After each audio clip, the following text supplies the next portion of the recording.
তো বটগাছের ভিতরের দিকে দেখাই, আর বাতাসটা খুব বাজে লাগতেছে।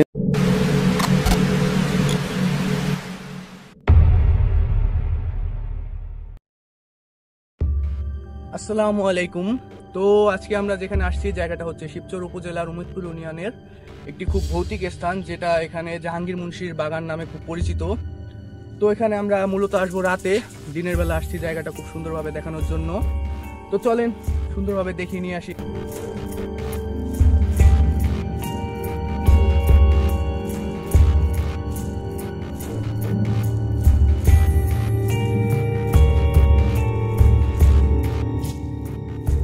জায়গাটা দেখতেই পাচ্ছেন, খুবই ভয়াবহ হন্টেড একটা প্লেস। তো আমরা দেখি আরো ভিতরে গিয়ে ওইদিকে কি আছে। এদিকে মনে হয় একটা পুকুর আছে, হ্যাঁ এদিকে একটা পুকুর, খুবই ভয়ানক ব্যাপার। ও পানি নাই পুকুরে, খুবই ভয়ানক একটা পুকুর, দেখতেই পাচ্ছেন কি অবস্থা। ও জায়গাটা আসলে অনেক ভয়ঙ্কর। এই দিকটা দেখাই যদি, ও মা না, ভিতরে বেশি যাওয়া যাবে না। কি অবস্থা দেখতে পাচ্ছেন পুকুরের পাড় দিয়ে। পুকুরটা যদি খুব ভালো হয়ে থাকে, পুকুরে অবশ্য পানি নেই, তবে এখানে আমরা মূলত আসবো রাতে। তো ওই দিকটা যদি দেখাই, আমি দিকটা দেখবেন, আসলে এদিকে শুধু বাগান আর বাগান। এদিকে যদি দেখাই অনেক ভিতরে, আমরা অত দূর যাবো না, সাপেরও একটা ভয় আছে। এটা হচ্ছে বাগানের আরেক সাইড। এই সাইডটা আসলে পুরো ঘুরে দেখানো সম্ভব না, তো তাই আমরা স্কিপ করে করে প্রতিটা সাইড নেওয়ার ট্রাই করতেছি।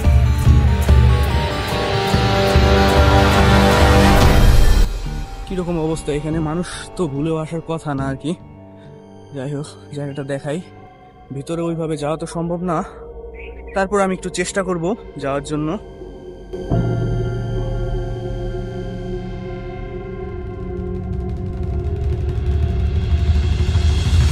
এটা আরেক সাইড।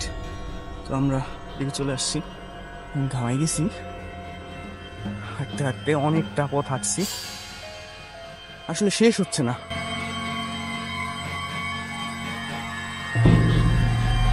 আমরা অবশেষে বাগানের শেষ দিকে চলে আসছি, যদিও অনেক কষ্ট হয়েছে তারপরেও। তো শেষ দিকে এসে আমরা যেটা দেখলাম, এটা আসলে আমাদেরকে আশ্চর্য করে দিল, যে একটা বট গাছ এবং একটি ঘর। এখানে সম্ভবত কোনো সাধু বা দরবেশ যাই বলি থাকে। জায়গাটা সুন্দরভাবে দেখাই, ঘরটা তালা দেওয়া, বিশাল এক বিরাট বট গাছ আছে। বট গাছটা যদি দেখাই, এখানে আপনি কারো নামে যদি কোনো কিছু লেখেন, নিয়াত করে, সেটা নাকি সম্ভব হয়। আসলে এটা জানি না কতটা বাস্তব কতটা সত্য, তবে আমরা বটগাছটা দেখাই। বটগাছটা একটু খুব ভয়, বটগাছটা দেখে ভয় লাগতেছে। আমরা একটু অপর দিকে ট্রাই করি। এ দেখবেন এখানে কারা যেন কলা রেখে গেছে, হয়তোবা কোনো দোয়া কবুলের উদ্দেশ্যে। যাই হোক, এখানে এই দিকটা দেখেন, এই তো এই জায়গাটা। আমি ভিতরে যাওয়ার ট্রাই করি, আমার জুতা খুলে নিলাম। ভিতরটা যদি দেখাই, খুবই ভয়ঙ্কর। এখানে দেখা যাচ্ছে এবং এগুলো কি আমি জানি না। আর এদিকে সম্ভবত কিছু মিষ্টির প্যাকেট এবং আগরবাতি। তো জায়গাটা দেখতেই পাচ্ছি। এদিকে দেখবেন, এখানে দেখবেন কিছু লেখা আছে, এখানে মানুষের নাম লেখা। এখানে কোন ভাষায় আমি বলতে পারি না, তবে এখানে কিছু ভাষায় এখানে কি যেন লেখা, গাছ কেটে অনেক কিছু লেখা আছে। দেখ, এখানে মানুষের নাম লেখা। আমার মনে হয় এগুলা মনে রাখার জন্য লিখছে। এখানে বাংলা ভাষায়ও কিছু লেখা আছে, বোঝার ট্রাই করছি, তবে বুঝতে পারতেছি না। আমি এখান থেকে নেমে যাই, ওই সাইডটা দেখাই। রাখি চাপো। ও গড, মারাত্মক ভয়ঙ্কর প্লেস। তো জায়গাটাকে আমি সুন্দরভাবে দেখানোর জন্য ট্রাই করতেছি। রাখি, তুমি দেখতে পাচ্ছ কিরকম ভয়ঙ্কর জায়গা? হ্যাঁ,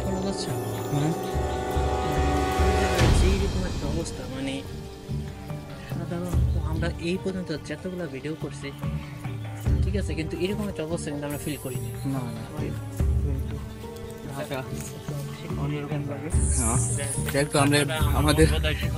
আমিও বলতে চাইছিলাম যে এখানে বেশিক্ষণ থাকা উচিত হবে না।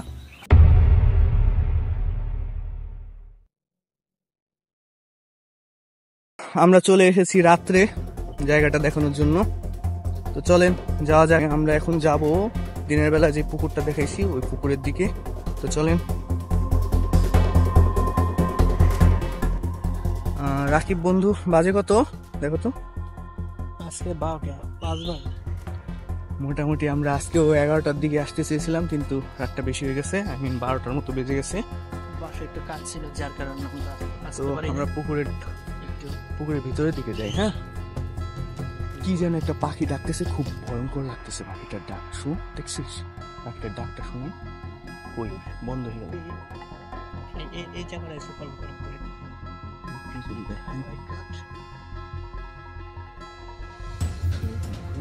তুমি কি একটা জিনিস বুঝতে পারছো? খুব ওই তো পাখিটা রিল্যাক্স দেখছিস? একটা পাখির ডাকটা কিরকম টিপি দেখছিস? তো এখানে ঘটনা আসলে বলে শেষ করা যাবে না, মানে এখানে অনেক ঘটনা আছে। রাকিব, একটা ঘটনা শোনাও এখানকার। তো তুমি তো এই জায়গার। তো আমি এখানকার একটা লোকের কাছে, স্থানীয় একজন লোকের কাছে শুনছিলাম যে সেম এই যে আমাদের যে দিক দিয়ে আমরা আসলাম, আসলে এই দিক দিয়ে একটা লোক এই সামনে দিয়ে একটা বাড়িতে আসলে তারা মানে বেড়াইতে যাইতো এমন একটা সময়, তবে আসতে একটু রাত হয়েছিল, ধরেন 10টার দিকে এরকম একটা মেবি। তো এমন টাইমে তারা সেম এই যে রাস্তাটা আপনার এখন এই যে শুভ আপনার ক্যামেরা দেখতে পাচ্ছেন, তো জানার সময় তো এই যে গাছটা সেম এই গাছটার ওই যে আপনারা দেখতে পাচ্ছেন সেম ওই জায়গায় দেখে একটা আগুন, মানে জ্বলন্ত আগুন। তো লোকটা ছিল একজন লোক ছিল, একটা পুরুষ ছেলে, ম্যাক্সিমাম তার বয়স হইব হয়তো 25 থেকে 30-এর মধ্যে, ঠিক আছে। তো সে লোক এদিকে যাওয়ার সময় সে হঠাৎই হাঁকায় বসে এনে ওই সময় একটু পানি ছিল, যে যার কারণে এই হাঁকাটা দেওয়া হয়েছিল, কিন্তু এখন তো শুকনো হয়, যেটা আমরা সাক্ষ্য বলে থাকি। ওই লোকটা যখন এদিকে দাঁড়াইয়া তখন ওই উপর দিয়ে তাকায় দেখে সেই আগুনটা জ্বলছিল। তো ভাবছে হয়তো মানে আমাদের চোখের মিস্টেক। তো পরবর্তীতে সে আস্তে আস্তে সামনে যায়। তো সামনে যাওয়ার সময় সে ভালো মতন মানে এটা ফলো করতে যায়, আসলে এটা কি আগুনটা আমার চোখের মিস্টেক নাকি। তখন সে বাস্তবে দেখে না ওটা জিনিসটা, ওটা আস্তে আস্তে আগুনটা আস্তে আস্তে মানে ওই যে জঙ্গলের দিকে দেখতেছে, সেম ওই যে ক্যামেরাটা যেখানে ওই ভেতরে জঙ্গলের দিকে, ঠিক আছে। হ্যাঁ, যে দিনে দেখেছিল। তো এই জিনিসটা দেখে তার মানে একটা মানে সে একটু সাহসী ছিল, যার কারণে ওইরকম কিছু হয় না। তখন সে ওইটা পিছনে ওটা পিছনে যাইতে যে আমরা যে দিকে এখন যাইতেছি এই রাস্তা দিয়েই এই যে গাছ, এটা কি বলে, কি গাছ? নারকেল গাছ।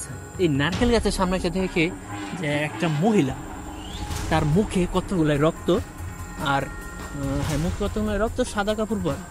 এটা দেখে সে অজ্ঞান হয়ে পড়ে যায়। তো অজ্ঞান হয়ে পড়ার মতন সকালবেলা যে আমরা বলতে যে এখানে যারা স্থানীয় লোক ছিল তারা দেখে সে এখানে এসে পড়ে রয়েছে। তারপর আর কি তারপরে সবার আসলে কাছে ঘটনা বলে আর কি। ঘটনা বলে। তো রাকিব, চলো আমরা বাগানের ওইদিকে যেতে থাকি। এখন আমরা বাগানের অপর প্রান্তে আসি এবং যাওয়ার চেষ্টা করতেছি আর কি বাগানের শেষ প্রান্তে, যেখানে বটগাছ ছিল। তো আমরা মূলত ওই বটগাছই যাব। রাত অবশ্য অনেক বেশি। তো যে সাধু ছিল সে তো মারা গেছে। তার মারা যাওয়ার কারণ হচ্ছে আর কি এরকমই কিছু একটা রিচুয়াল করতে, মানে মানুষ মুখে শোনা যে কিছু একটা করতে গিয়ে আর কি ওইভাবে মারা যায়, ব্ল্যাক ম্যাজিক বা এরকম কিছু একটা করতেছিল। তো ওই সময় আর কি ওইভাবে মারা যায়। তো জানি না, যাই হোক। তো এখন যারা থাকে তারা আর কি তার মৃত্যুবার্ষিকী উপলক্ষে একটা কিছু আয়োজন করে। তো যে জায়গাগুলো দিনের বেলা দেখাইছিলাম ওই জায়গা দিয়ে আমরা যাচ্ছি। দেখতেই পাচ্ছেন জায়গাটা খুবই হন্টেড। এখন যেহেতু রাত প্রায় 12:30 মতো বেজে গেছে, আমরা 12টার দিকে এখানে আসছিলাম, 12:30 মতো বাজে। তবু সমস্যা নেই, যাচ্ছি। খুব নিশ্চুপ, ঝিঝি পোকার ডাক আর পাখির ডাক, এর মাঝখান দিয়ে আমরা আস্তে আস্তে গুটি গুটি পায়ে এগোচ্ছি সেই কাঙ্ক্ষিত জায়গায় যাওয়ার জন্য, মানে বাগানের শেষ এবং একটি বটগাছ, সাধুর থাকার স্থান। তো চলো রাকিব, আমরা যাই। তো আমরা চলে এসেছি সেই গন্তব্যস্থানে, সেই বটগাছওয়ালা সাধুর আশ্রম। তো দেখতেই পাচ্ছেন সেই একইভাবে আছে, ওই কলাগুলা আছে এখনো। তো যদি দেখাই সেই জায়গাটা, একই রকম আছে। বাসায় কেউ থাকে না অবশ্য, শুধুমাত্র যখন অনুষ্ঠান হয়, গান বাজনা করা হয়, ওই সময় লোকজন আসে।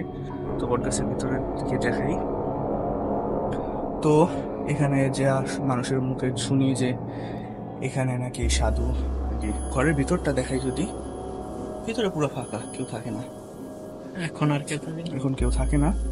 তো এখানে যে স্টোরিগুলো আছে আপনাদের দিনের বেলা তো বলছি, তারপরও এখানে কিছু মানুষ আর কি আসে মনের আশা পূরণ করার জন্য, এখানে অনেক কিছু নিয়ে আসে এবং তারা এই পডকাস্টের সাথে নিজেদের নাম লেখে।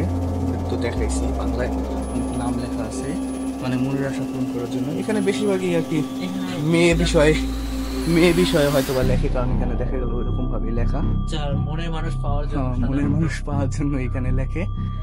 তা আমি জানি না কতটা সত্য বা মানুষের কতটা আশা পূরণ হয়, তবে অনেক মানুষ আসে এখানে। অনেকেই আর কি মেন আপনাদের যার কারণে আসলে ভিডিওটা করা মেন হচ্ছে এই জায়গায় আসে অনেকেই ভয়ে বেশ এসব ঘটনা শুনে।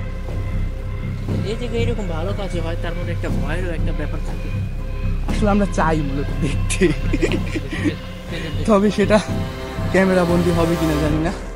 তারপরও আপনাদের জায়গাটা দেখালাম।